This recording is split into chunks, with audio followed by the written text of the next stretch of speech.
they be like, girl, we gonna shut down your channel. Hello, everyone. Thank you for tuning in. I am Jay Lee. This is Jaylee's Corner. And this is another edition of Car Conversations on Jaylee's Corner. Okay. I'm at a light, y'all, so I can do that and not drive right now. But I hope everybody had a great Tuesday. I hope everybody had a great Memorial Day holiday weekend. You know, we love all the servicemen and women who have given their lives or are still in service right now, putting their lives on the line for us. So, yeah.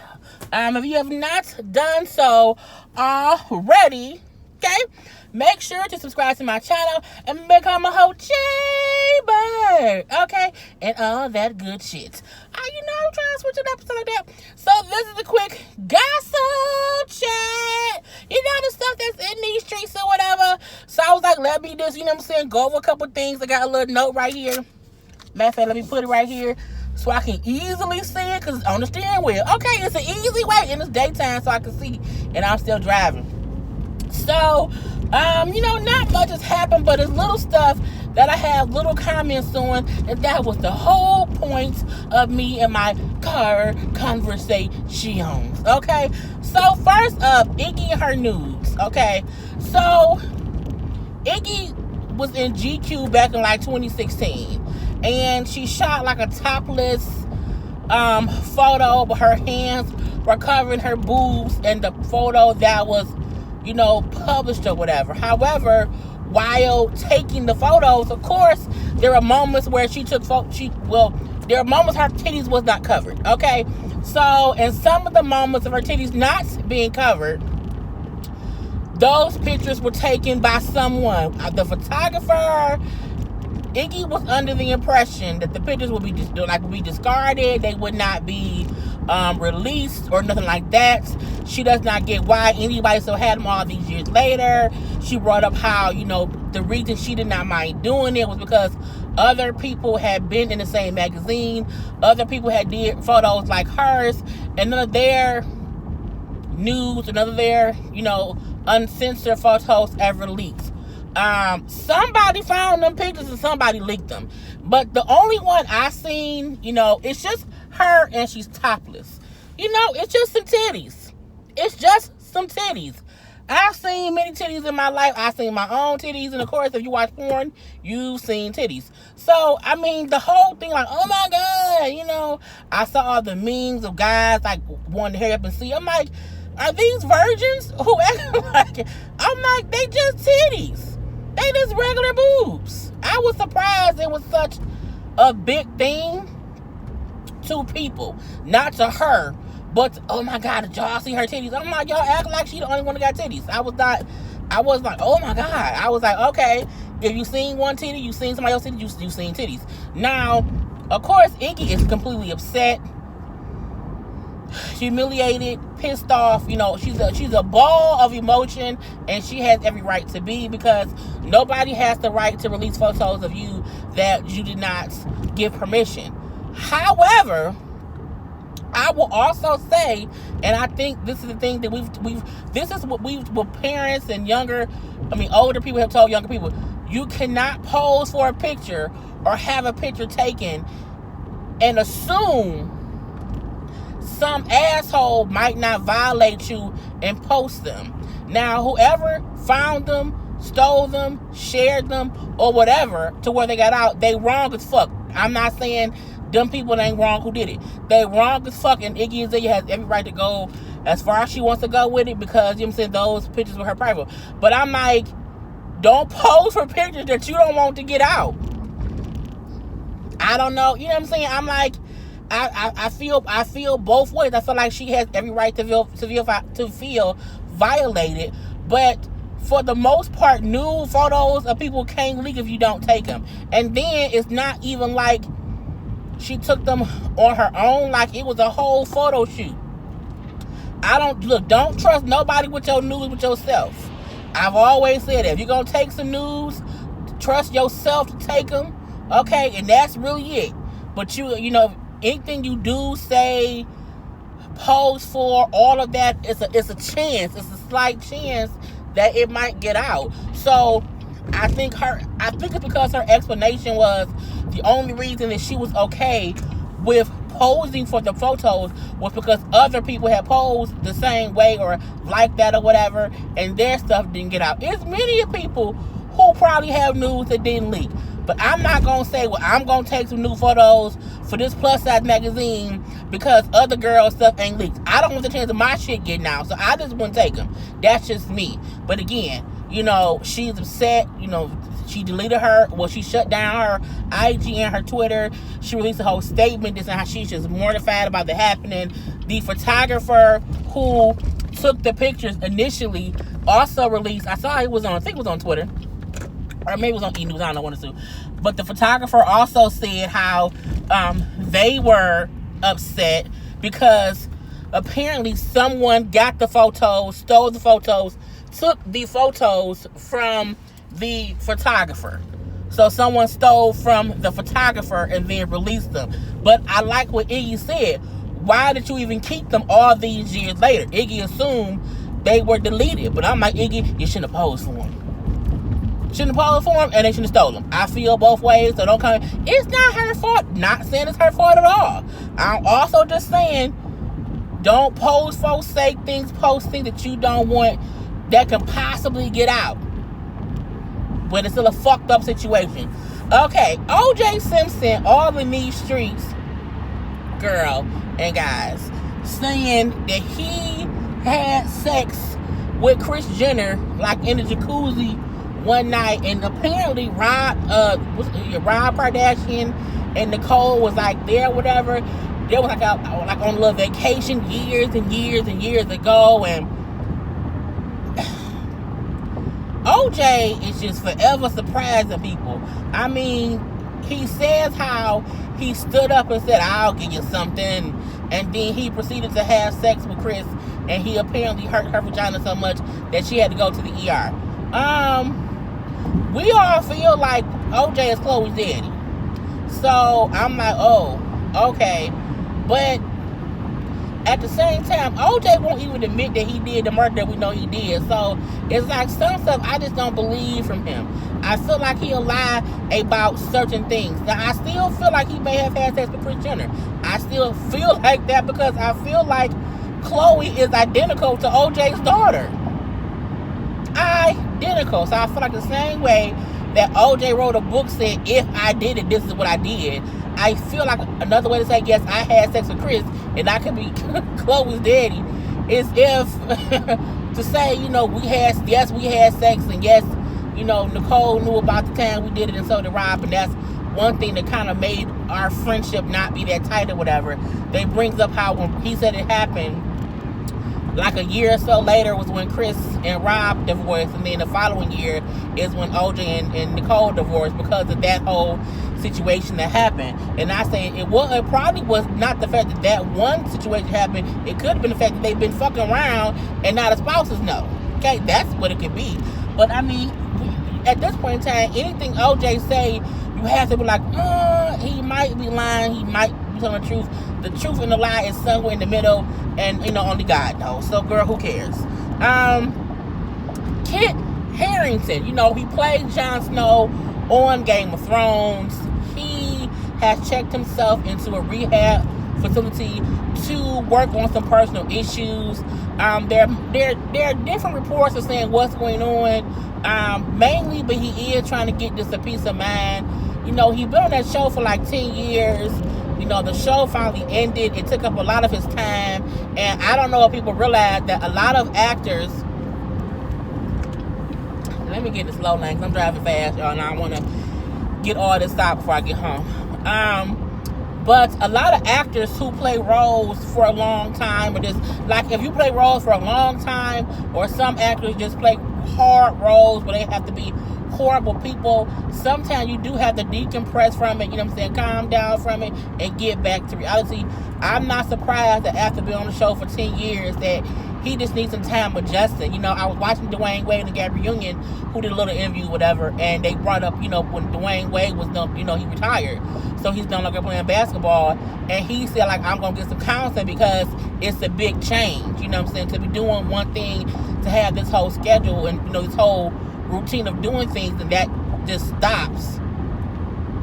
That's a whole life change. So sometimes you do need to go sit down and talk to somebody about it, just to make sure that you're okay.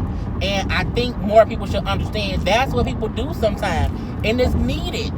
You know, it's needed. They're trying to say it could, you know, it might be about some drinking as well, you know, just trying to get his mental together. I think it all ties in together. You know, when a person, like, if you've been working for a job for 10 years and it ends, you might drink a little bit. You know? Now his wife, of course, is very supportive of him, allegedly. Not allegedly, but she is.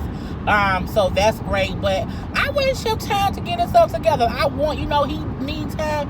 He played Jon Snow for 10 years. And then Jon Snow didn't even become king. Okay? Well, he became king of the wild folk or whatever. But still, you know, he went through a lot on the show, after the show. And if you watch that whole, you know, After the Throne thing that came on last night, well, Sunday night, you saw how he was crying, like, on set the last day, how he was so shocked that he was the one to kill Danny. Like, you can tell, like, they all really love this show. And like they all have said, it's as if you've been a family for all these years, and now you would no longer, you know, all the time see your family. So it's a big change. So we're gonna wish that man to get better or whatever. And a lot of actors do that when they end the role. They have to get themselves together. LL Cool J did it after when he did In Too Deep, when he had played the actor God. Jack Nicholson said he did it when he played the Joker. You know what I'm saying? It happens. So, you know, this is what it is. What else? Oh, Jenelle losing her kids. So Jenelle Evans from Teen Mom. We all saw the whole thing with her and Nessa last week. The whole thing where, you know what I'm saying, most folk was Team Nessa, fuck Jenelle or whatever. But we know Jenelle has since been fired from Teen Mom. We know David was already fired from Teen Mom. We know David then went and beat up and shot their dog in the back of the head. Craziness or whatever. So apparently when Kaiser went to school and told his teacher or mentioned to a teacher, you know, David killed our dog, and then when he explained, like, we know, he explained what happened, the teacher or the school apparently was the ones who contacted CPS about the issue. Because again, you can't be killing dogs, like, you know, that, because that's a crazy action to happen. And that's just, that's not normal behavior for someone to murder a dog for basically snapping at their kid. Not biting their kid, not attacking their kid, but a brand new dog who has not been trained yet snapped at a kid that was in his face. It's crazy. Anyway, so Jenelle has she has temporarily lost custody of all the kids. So, of course, Jace is with Barbara, because Barbara has custody of Jace already. Kaiser is with Nathan and his mom. And Ansley now is now also with Barb. David's daughter is back with her mama. So all the kids have been removed from the house. They have to go to court next week, I believe next week, Tuesday, to see what steps the judge wants Jenelle and or David to take in order to get the kids back. I feel like David don't need no children around him. I feel like Jenelle needs to leave David alone, but it is what it is. So they're like, oh, Jenelle is so shocked, she's so hurt, she's so just, you know, she can't believe it. The writing has been on the wall for years. Like, Jenelle just, again, she cried white woman tears, and then, I can't believe I don't know. Girl, fuck you. We've seen the writing on the walls. David is not good for you. Any man who does something that causes me to lose my children, I'm leaving you. Period. Okay? So, that's it on that. Porsha and Dennis, they keep saying that Porsha and Dennis may have separated, mainly because it looked like Porsha, her mom, and her sister had unfollowed Dennis on IG. Porsha went to some party at Shamia's house over the weekend, I guess for Memorial Day, and Porsha did not have her ring on, and that, of course, is like, oh my God, that means that she, you know, they must be broken up or whatever. I went and looked, and Porsha is back following him. So if she did unfollow him, she followed him right back. Let's just say that. I also saw Layla Lynn post about it earlier, and I agree with what Layla said, that it could just be for publicity, because that's what some of these stars do on these reality shows. They'll, you know what I'm saying, kind of do little things knowing it's gonna get attention. When Nene unfollowed everybody from the Housewives, she did it for attention. Like, they do it for attention for the most part. And it's like, it's no reason for someone who's engaged to someone to unfollow that person. It's for some kind of attention. Even if y'all really broke up, you did it so people would know something going on. Of course, seeing her at Shamia's party without her ring, apparently Dennis was not there. Dennis was not photoed being there. And they like, what engaged woman goes somewhere without her ring? Someone who's a new mama and could have forgotten. So I don't know. I won't say I don't care. I will say they do stuff for clout. And not they, meaning just Porsha and Dennis. I mean people in general who will be on these shows. Like, you just never know. So I don't want to say yes, they've broken up. I will say it's being alleged that they broke up. But again, girl, you never know these people. And last but not least, Meek Mill was all on social media over the weekend because he was in Vegas trying to go to some, I think the Cosmopolitan Hotel, if I'm not mistaken, and they denied him entry.